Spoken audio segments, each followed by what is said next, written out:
మహాగణాధిపతయే నమః. సదాశివసమారంభాం శంకరాచార్యమధ్యమాం అస్మదాచార్యపర్యంతాం వందే గురుపరంపరాం. శ్రీమాత్రే నమః. ప్రేక్షకులందరికీ స్వాగతం. మనకి కొత్త సంవత్సరంలో మనకి ఇంచుమించు సంవత్సరం మొదలైన 4 రోజులకి ఈ రవి మార్పు అనేది కనపడుతోంది మనకి. అంటే ఏప్రిల్ 13వ తారీఖున Ravi. Hi, my name is Gautam, and I actually stay in Malkajgiri itself. I had this back pain.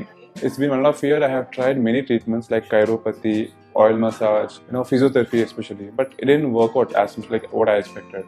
I strongly suggest homeopathy. You people can carry on with the homeopathy. Area Malkajgiri, and doctor name is like Nagesha Rao, and the clinic name is Neocare Homeopathy.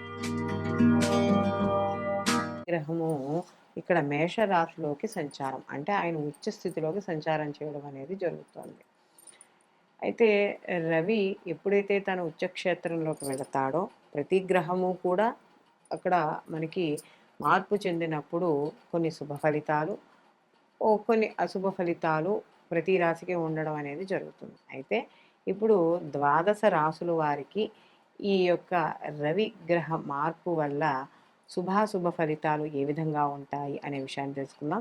అలాగే ఈ ద్వాదశ రాశుల వారికి కూడా ఎటువంటి ఏవైనా అంటే వాళ్ళకు ఉండే దోషాలను అనుసరించి వాళ్ళు ఎటువంటి రెమెడీస్ని పాటించడం ద్వారా వాళ్ళకి అనుకూలమైన ఫలితాలను పొందుతారు. ఇలాంటివన్నీ కూడా మనం ఇప్పుడు ఈ వీడియోలో తెలుసుకుందాం. కుంభరాశి వారికి కానీ చూసుకుంటే మనకి కుంభరాశికి రాశ్యాధిపతి వచ్చి శని భగవానుడు. అయితే కుంభరాశిలోకి మనకి ధనిష్ట 3-4 పాదాలు, శతభిషం 1, 2, 3, 4 పాదాలు, అలాగే పూర్వభాద్ర 1, 2, 3 పాదాలు మనకి ఈ కుంభరాశిలోకి రావడం అనేది జరుగుతుంది. అయితే కుంభరాశి వారికి కానీ చూసుకున్నప్పుడు ఇక్కడ ఈ యొక్క రవి తృతీయ స్థానంలో సంచారం చేయడం అనేది జరుగుతోంది. ఎప్పుడైతే తృతీయ స్థానంలో సంచారం చేస్తున్నాడో వీళ్ళకి ఎక్కువగా శుభ పరిణామాలు ఎక్కువగా గోచరించడం అనేది జరుగుతుంది, అందులో ఉచ్చస్థితిలో కాబట్టి. వీళ్ళకి ఎప్పుడైతే ఉన్నాడో ఆరోగ్య విషయాల్లో అనుకూలంగా ఉంటుంది. ప్రతి పనిలోనూ కూడా రెట్టింపు ఉత్సాహంతో ముందుకు వెళ్ళడం, బంధువుల్ని మిత్రుల్ని కలుసుకోవడం, ఇష్టాగోష్ఠులు జరపడం అనేది జరుగుతుంది. అలాగే ఎవరైతే రాజకీయ రంగాల్లో కావచ్చు, లేకపోతే ఏదైనా ప్రభుత్వ రంగ ఉద్యోగస్తుల్లో అంటే ఉద్యోగాల్లో పనిచేస్తున్న వాళ్ళు కావచ్చు, ఎవరైతే పదవులను ఆశిస్తున్నారో ఆ పదవులను ఆశించే వాళ్ళకి కాస్త పదవులు వరించడం అనేది జరుగుతుంది. అలాగే గత కొంతకాలంగా ఎవరైనా మీతో శత్రుత్వాన్ని పెట్టుకున్న వాళ్ళు ఉంటే ఆ శత్రుత్వం తగ్గడం అనేది, శత్రువులు మిత్రులు అవ్వడం అనేది జరుగుతుంది. లేదా శత్రువులు మీ యొక్క ఆంతర్యాన్ని గ్రహించి వారు వెనక్కి వెళ్ళడం అనేది జరుగుతుంది. ఆరోగ్యపరంగా కూడా అనుకూలము, ఆర్థిక విషయాల్లో ధనప్రాప్తి, సంతానపరంగా కూడా శుభవార్తలు వినడము, సంతాన మూలకంగా కూడా సౌఖ్యం వల్ల విద్యా, ఉద్యోగం, వ్యాపార, వివాహ విషయాల్లో కూడా అనుకూలంగా ఉండడం అనేది జరుగుతుంది. అలాగే కొన్ని ఏవైతే కార్యక్రమాలు చేపడుతున్నారో ఆ కార్యక్రమాలలో వీళ్ళు విజయం సాధించడం అనేది జరుగుతుంది. ప్రతి పనిని కూడా క్రమబద్ధీకరణగా చేసుకుని ముందుకు వెళ్ళడం అనేది జరుగుతుంది. అలాగే వీళ్ళకి ఒక్కోసారి వీళ్ళు చేపట్టే పనులు అనుకోకుండానంటే అప్రయత్నంగానే కొన్ని పనులు పూర్తి అయిపోవడం కూడా జరుగుతూ ఉంటుంది. సమాజపరంగా కీర్తి గౌరవాలు పెరగడం, వీళ్ళ కమ్యూనికేషన్ అవి కూడా అనుకూలంగా ఉండడం, సోదరుల విషయాల్లో అనుకూలత, కాస్త ఏవైనా చిన్న మనస్పర్ధలు ఉన్న సోదరుల విషయాల్లో అవి ఈ టైంలో కాస్త తగ్గడము, ఇలాంటివన్నీ కూడా చోటు చేసుకోవడం అనేది జరుగుతుంది. మరి ఈ రవి ఉచ్చ స్థితిలో ఉన్నాడు కాబట్టి వీటిల్లో మరి అందులో ఉన్న స్థానం వీళ్ళకి అనుకూలమైన స్థానం కాబట్టి ఇంకా మరింత అనుకూలమైన ఫలితాలు పొందడం అనేది కూడా జరుగుతుంది కుంభరాశి వాళ్ళు.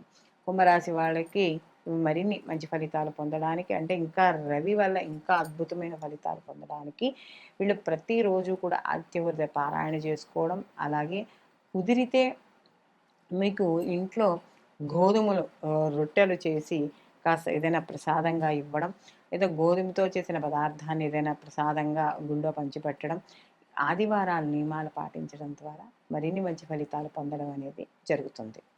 అయితే మనం ఇప్పుడు ద్వాదశ రాశుల్లో మనకి ఏ రాశికి ఆ రాశి గురించి రవి యొక్క మార్పు గురించి చెప్పుకున్నాం మారడం వల్ల. అసలు సహజంగా రవి ఆత్మకారకుడుగాను, అలాగే రవి గ్రహాల్లో కల్లా రాజుగాను చెప్పడం అనేది జరుగుతుంది.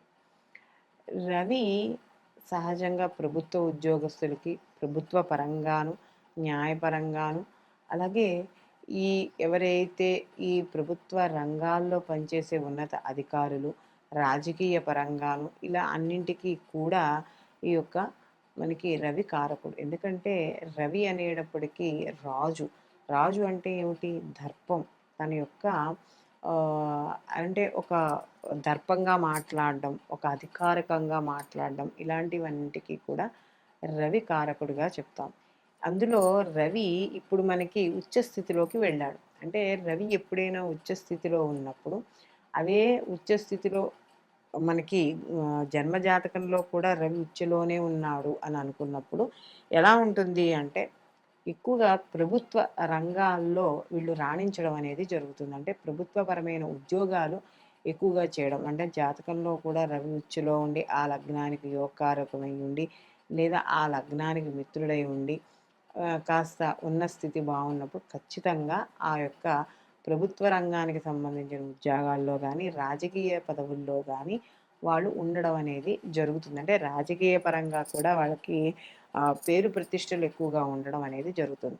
అదే ఈ యొక్క జాతకంలో కానీ ఈ యొక్క రవి ఉచ్చ స్థితిలో ఉంటే మగపిల్లవాడికి కానీ పుట్టిన సమయానికి ఉచ్చ స్థితిలో కానీ ఉంటే ఆ తండ్రికి బాగా కలిసి వస్తుంది అని చెప్తారు. అందుకనే చూడండి ఎవరైనా కొంతమంది మగపిల్లలు పుట్టంగానే తండ్రికి ప్రమోషన్లు కానీ లేకపోతే ఏదైనా ఉద్యోగం మారడం కానీ అంటే జీతం పెరగడం కానీ ఇలాంటివి ఎక్కువగా కనబడుతూ ఉంటాయి. లేదా ఏదైనా తరతరాల నుండి వచ్చే ఆస్తుపాస్తులు కలిసి రావడం కానీ ఇలాంటివి మనకి చూస్తూ ఉంటాం. కొన్ని జాతకాలలో మా అబ్బాయి పుట్టంగానే మాకు కలిసి వచ్చిందండి అని చెప్తూ ఉంటారు. కాబట్టి ఇలాంటి వాళ్ళందరూ ఏమిటంటే ఆ యొక్క రవి ఉచ్చ స్థితిలో ఉండంగా పుట్టిన బిడ్డలు ఎవరైతే ఉన్నారో వాళ్ళ తండ్రికి బాగా కలిసి రావడం అనేది జరుగుతుంది. అలాగే ఆడపిల్లలైతే అంటే ఒకవేళ ఆడపిల్లలకు కానీ రవి ఉచ్చలో ఉన్నాడు అనుకోండి వాళ్ళకు కూడా ప్రభుత్వ పరంగా కానీ లేదా గవర్నమెంట్ అండర్టేకింగ్ ప్రకారంగా ఉన్నవి కానీ లేదా గవర్నమెంట్లో ఉద్యోగం చేస్తే ఎంత సెక్యూరిటీగా ఉంటుందో అంత సెక్యూరిటీ ఉండడం, ప్రతి విషయంలోనూ క్లారిటీ క్లియర్గా ఉండడం, ఒక ముక్కుసూటి మనిషిగా ఉండడం, అంటే అబద్ధాలు ఆడకపోవడం, అధర్మంగా ఉండకపోవడం ఇలాంటివన్నీ కూడా ఆడపిల్లలో ఉండడం అనేది జరుగుతుంది. అలాగే ఈ రకంగా రవి కానీ ఉచ్చ స్థితిలో ఉంటే వాళ్ళకి వివాహం అయిన తర్వాత భర్తకి కలిసి రావడం అనేది ఎక్కువగా జరుగుతుంది. అంటే ఇటు తండ్రి కన్నా భర్తకి ఎక్కువగా కలిసి రావడం అనేది జరుగుతుంది. అందుకనే కొంతమంది ఆడపిల్లలు పెళ్ళి వెళ్ళిపోయిన తర్వాత వెంటనే భర్తకి కలిసి రావడం, అంటే ఉద్యోగాల్లో మార్పులు,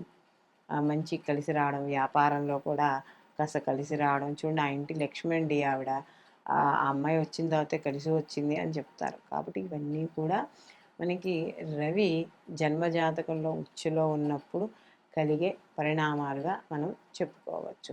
కాబట్టి ఈ విధంగా రవి ఉచ్చ స్థితిలో ఉండడం వల్ల మనకి ఇంతకు ముందర ఏ రాశికి ఆ రాశి అయితే ఏవైతే చెప్పుకున్నామో అటువంటి ఫలితాలు గోచార ఫలితంగాను, ఇప్పుడు మనం చెప్పుకున్నది జన్మజాతక ప్రకారం రవి ఉచ్చులో ఉండడం వల్ల ఈ యొక్క ప్రభుత్వ రంగానికి, రాజకీయ రంగాల వారికి, అధికారులకి, అధ్యాపకులకి వీళ్ళందరికీ కూడా కాస్త అనుకూలంగా ఉండడం అనేది జరుగుతుంది.